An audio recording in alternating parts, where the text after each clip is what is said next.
નમસ્કાર વિદ્યાર્થી મિત્રો, હું છું વિપુલ વડિયા.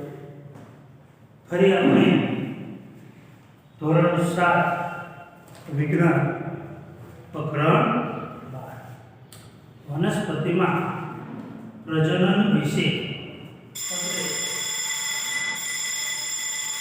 અગાઉ 2 લેક્ચર જોઈ ગયા. હવે આપણે ત્રીજા લેક્ચરની અંદર કે પરાગનયન કેવી રીતે થાય છે. વિડિયો શરૂ કરતા પહેલા એક ફરી વખત કહો, જો વિડિયો પસંદ આવે લાઈક કરો, શેર કરો અને સબસ્ક્રાઇબ પણ કરો. જરૂર જણાય કમેન્ટ પણ લખો, જેથી અમારો ઉત્સાહ એમના ચાલુ રહે. ચાલો હવે આપણે વાત કરીએ પરાગનયન કોને કહેવાય છે. કે સામાન્ય રીતે જે આ પરાગરજ જે છે, પુષ્પો ઉપર જે તંતુ હોય અને ઉપર કળી જેવો ભાગ થાય, તંતુની ઉપર જે પુષ્પની રજ હોય જેને કહેવામાં આવે છે પરાગરજ. પરાગરજ આ જે પરાગરજ છે એ એક રક્ષણાત્મક કવચ ધરાવે છે.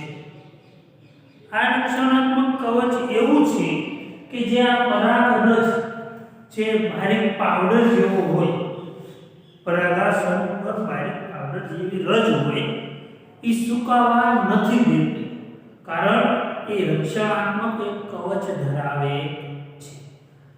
આ ન સુકાય એટલા માટે એનું ફરતું પરાગરજ ફરતું એક શું હોય છે? કવચ હોય છે, કે જે પરાગરજને એમનામ જ રાખે છે. કારણ કે પરાગરજ વજનમાં કેવી હોય છે? હલકી હોય છે. પરાગરજ વજનમાં હલકી હોય, પણ હલકી હોવાને કારણે તે એકદમ સરળતાથી પવન, પાણી સાથે શું કરે છે? વહી જાય છે. પવન, પાણી સાથે પરાગરજ શું થાય છે? વહી જાય છે, એની સાથે ચાલી જાય છે. તેમજ કેટલાક નાના જીવજંતુઓ એની સાથે આ પરાગરજ શું થાય છે? ચોંટી જાય છે. તમે એક એક્ઝામ્પલ આપો. તમે પતંગિયું જોયું હશે. હવે પતંગિયાને તમે પાંખને પકડો અને પછી પતંગિયાને છૂટું મૂકી દો, તો તમારી જે આંગળીઓ જે છે ત્યાં શું થશે? કે પતંગિયાની જે પાંખ ઉપર જે ડિઝાઇન છે, જે એનો રંગ છે, એ તમારી હાથની આંગળીઓ પર શું થશે? ચોંટી જશે. એમ ઘણી વખત તમે બારીક નજરથી ન જોયું હોય, ઘણી જગ્યાએ ફૂલના બગીચાની અંદર ફરવા ગયા હોય તો ફૂલની જે અમુક બારીક પાવડર એટલે કે ફૂલનો રંગ તમારી સાથે કપડા સાથે કે તમે કોઈ વસ્તુ પકડ્યું છે, ફૂલ પકડ્યું છે, તેની સાથે ચોંટી જતો હોય છે. એવી આ પરાગરજ જે છે એ સરળતાથી પાણી અને પવન સાથે તો એ વહે જ છે. આપણે ઘણી જગ્યાએ એવું જોયું હોય કે અમુક બારમાસી ફૂલ છે, પોયણાનું ફૂલ છે, એવા ફૂલો દૂર હોય પણ એની સુગંધ આપણને બીજા ખૂણામાં બેઠા હોય તો પણ આપણને તેની સુગંધ આવતી હોય છે. કારણ કે એનું વહન જે છે એ પવન દ્વારા થાય છે. કારણ કે એની પરાગરજ સુવાસ જે છે એ આપણા નાક સુધી પહોંચાડે છે. એટલે કે પવન દ્વારા શું થાય છે? પરાગરજનું વહન થતું જોવા મળે છે. કે કેટલાક પુષ્પો જે છે એ શું કરતા? પુષ્પો ઉપર ઘણા બધા પતંગિયાઓ છે, ભમરાઓ છે, એ બેસતા હોય છે. એક જગ્યાએથી બીજી જગ્યાએ જતા હોય તો તેમના શરીર સાથે, પગ સાથે આ પરાગરજ ચોંટી જતી હોય અને બીજા પુષ્પો પર જાય ત્યાં તેનું શું થતું હોય છે? પ્રજનન થતું હોય છે. હવે તમે અહીંયા જો બે પુષ્પો છે, હવે આ જે છે એનું પરાગાશય છે, આ જે ભાગ તમને જોવા મળે એ પરાગાશય છે, ઉપલો જે ભાગ છે એ પરાગાસન કહેવામાં આવે છે. તો પરાગાશયથી પરાગાસન પર શું જાય છે? પરાગરજ જાય છે. આ પરાગાસન છે, આ પરાગાશય છે. આની ઉપરથી રસ અહીંયા તે જાય. એક ફૂલની પરાગરજ તે જ ફૂલ પર જતી હોય તો તેને કહેવાય છે સ્વપરાગાસન. સ્વપરાગાસન અથવા સ્વપરાગાસન.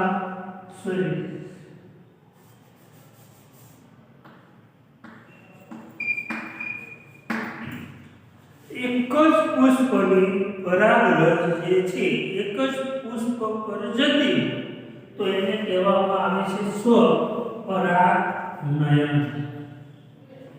એવી જ રીતે એક પુષ્પની પરાગરજ છે, માનો કે આ પુષ્પની પરાગરજ આ પુષ્પના પરાગાસન પર જાય છે, એટલે કે બીજા પુષ્પ ઉપર જાય છે. એક પુષ્પની પરાગરજ જે છે એ ક્યાં જાય છે? બીજા પુષ્પ ઉપર જાય છે, ત્યારે તેને કહેવામાં આવે છે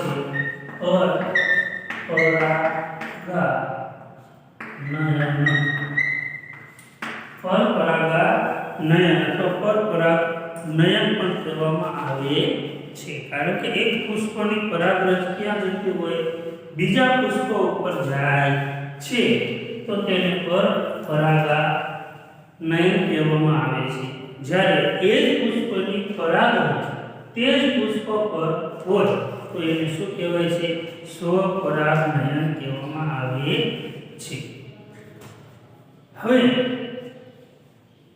આ જે પરાગરજ જે છે એ ઘણી વખત આપણા શરીર સાથે પણ શું થતી હોય છે? ચોંટી જાય છે. પવન દ્વારા ફેલાય છે પરાગરજ, પાણી દ્વારા પણ પરાગરજ ફેલાય છે. અને આમ શું થતું હોય છે? આ જે પરાગરજ છે એની ઉપરની પરાગરજ એ એક જગ્યાએથી બીજી જગ્યાએ જાય છે. એ વેનું શું થાય છે? પ્રજનન થતું જણાય છે, પણ આપણે જોઈ શકતા હોતા નથી. હવે ફલન વિશે વાત કરીએ.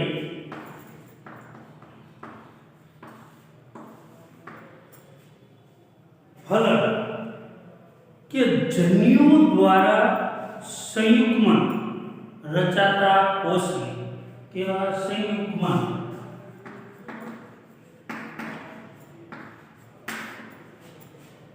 જન્યુ દ્વારા, જન્યુ એટલે કે માદા અને નર બંને દ્વારા સંયુગ્મન જે થાય છે એના દ્વારા જે કોષ રચાય.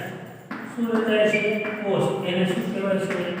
ફલિતાંડ કહેવામાં આવે છે. આ ફલિતાંડમાં શું હોય છે કે ફલિતાંડ બનાવવા માટે નરજન્ય અને માદાજન્ય બંનેનું મિલન થાય, સંયુગ્મન થાય અને ત્યાર પછી એમાં શું બને છે? ફલિતાંડ બને છે. અને આ જે સંયુગ્મન થાય એની ક્રિયાને કહેવામાં આવે છે ફલન. એટલે કે માદાજન્ય અને સાથે નરજન્ય સંયુગ્મનને શું કહેવામાં આવે છે? ફલિતાંડ. ફલિતાંડ થવા માટે જે ક્રિયા છે એને કહેવામાં આવે છે ફલન. ફલન થઈ ગયા બાદ ફલિતાંડ બને અને ફલિતાંડ બને છે તો એની અંદર જે જીવ વિકસે એને કહેવામાં આવે છે ભ્રૂણ કહેવામાં આવે છે. જે શું કરે છે? એનો વિકાસ થાય છે. એટલે કે સંયુગ્મન થવાની ક્રિયા જે છે એને શું કહેવાય છે? ફલન કહેવાય છે.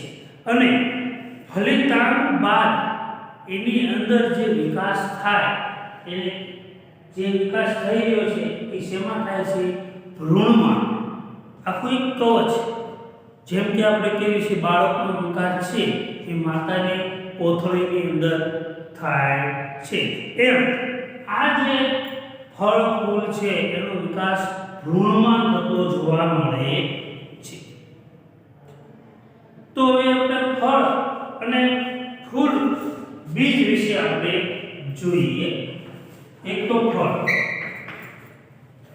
હવે ફળ વિશે વાત કરીએ તો ફલન થયા પછી સાથે લખીને બીજ, ફળ અને બીજ. હવે આ પ્રક્રિયા જે છે એ ફલન થાય છે. ફલન થયા પછી એનું જે અંડાશય હોય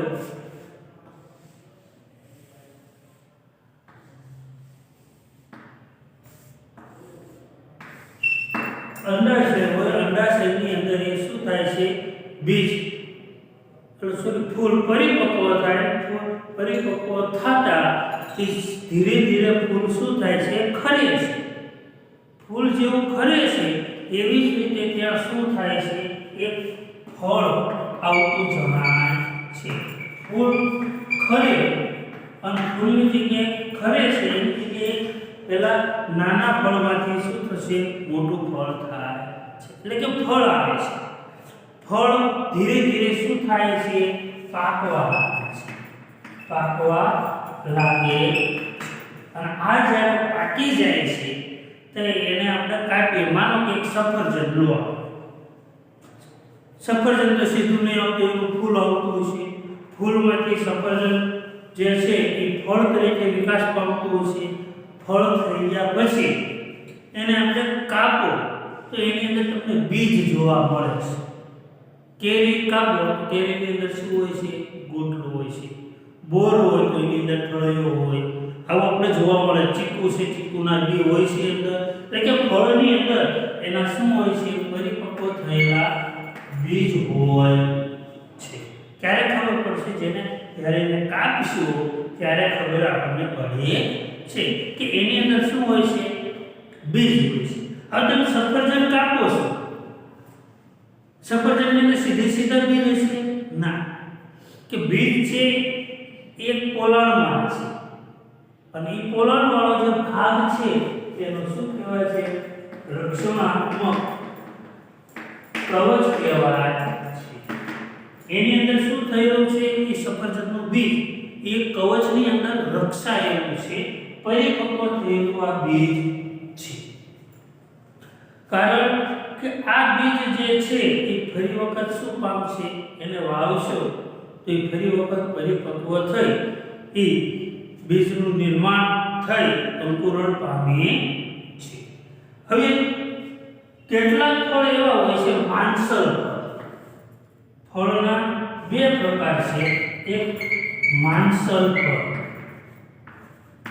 જેને રસાળ ફળ કહેવામાં આવે છે. જેને કાપો, જે ફળને તમે કાપો છો તો એમાંથી શું હોય છે? વધારે રસાળ ભાગ. જેમ કે મોસંબી તમે લો, મોસંબી, નારંગી, કેરી, સફરજન, આ જે ફળ જે છે એમાંથી શું હોય છે? રસ વધારે હોય છે. માંસલ ભાગ ખાવાનો જે ભાગ જે છે એ વધારે હોય છે. જેમ કે નારંગી, મોસંબી, ચીકુ, સફરજન. આ જે ફળ છે એમાં માંસલ ભાગ, ખાવાનો ભાગ, ખાવા યોગ્ય ભાગ, રસનો ભાગ એ વધારે જોવા મળે છે. એટલે એને કહેવામાં આવે છે માંસલ ફળ અથવા રસાળ ફળ કહેવામાં આવે છે. અને જ્યારે કેટલાક એવા ફળ હોય જેમ કે કઠણ ફળ કહેવાય છે. કઠણ ફળ. હવે તમે માનો કે બદામ જોયું છે, બદામ, કાજુ. આવા જે ફળ જે છે બદામ, કાજુ, એક અખરોટ, આવા જે ફળ છે એનું બહારનું વાતાવરણ કેવું હશે? સખત હશે, કડક હશે. એટલા માટે આ જે બીજ જે છે એને કેવા બીજ કહેવામાં આવે છે? કઠણ બીજ કહેવામાં આવે છે. તો હવે આપણે આગળ અભ્યાસ કરીશું.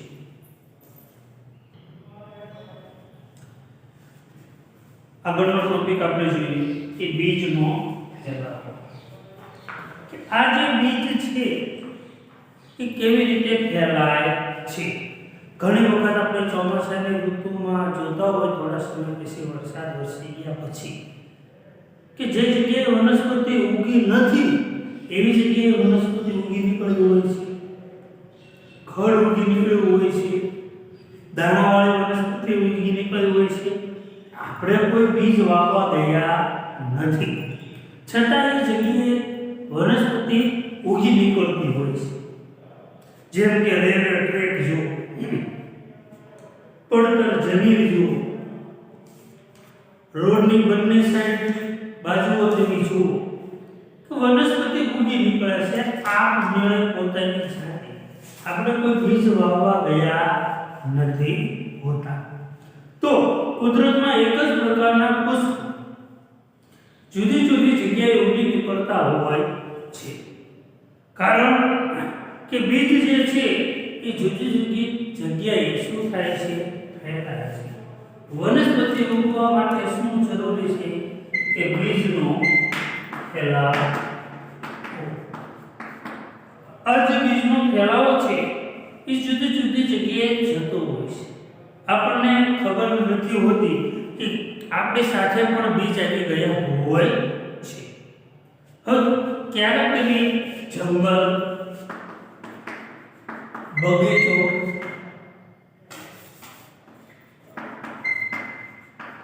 કે ખેતર આવી જગ્યાએ તમે ફરવા ગયા હશો તો તમારા કપડા સાથે એટલે કે કપડા સાથે અમુક પ્રકારની રજ તમારી સાથે ચોંટી ગઈ હોય છે. અમુક એવા બીજ જે છે તમારા કપડા સાથે ચોંટી જાય, જે હૂક વાળા બીજ આવે, બરોબર? તો આવા જેને ગાડડીઓ કહેવામાં આવે છે, એને ગાડડીઓ કહેવાય છે. કે હૂક વાળા બીજ જે આવે એ તમારા શરીર સાથે, કપડા સાથે શું થાય છે? ચોંટી જાય છે. તો આવા બીજ આપણે પણ ફેલાવી દઈએ છીએ, જેમ કે આપણા કપડા સાથે ચોંટી જાય છે. આ ચોંટેલા બીજ આપણે શું કહીએ છીએ? જે જગ્યાએ ગયા આપણે જોયું કે અહીંયા બીજ ચોંટ્યા, આપણે એ શું કરીશું? કરીને ખેરવી નાખીએ. તો એ બીજ ત્યાં શું થાય છે? ફેલાય છે. ત્યાં બીજ પડ્યા. હવે બીજને શું જરૂર હોય છે? એ તો હવા, સૂર્યપ્રકાશ, જમીન, પોષક તત્વો. આટલું જ્યારે એને મળી જાય છે ત્યારે શું થાય છે? બીજ હોય છે ત્યાં ઉગી નીકળે છે. હવા, પાણી, સૂર્યપ્રકાશ, ક્ષાર, પોષક તત્વો આ એને મળી જાય એટલે ત્યાં શું થાય છે? વનસ્પતિ પોતાની મેળે આપમેળે ઉગી નીકળે છે. ત્યાં વિકાસ પણ પામે છે અને વૃદ્ધિ પણ પામે છે. એવી રીતે આપણે દ્વારા બીજનો ફેલાવો થતો જોઈએ છે. વનસ્પતિ અને કુંપળ આજે સૂર્યપ્રકાશ, પાણી અને ખનિજ ક્ષાર આ શું કરે છે? તેની સાથે સ્પર્ધા કરે છે અને બહોળા પ્રમાણમાં બીજ ફેલાતા જાય છે. એવી રીતે જોઈએ તો પાણી દ્વારા શું થાય છે? બીજનો ફેલાવો થાય છે. પ્રાણીઓ દ્વારા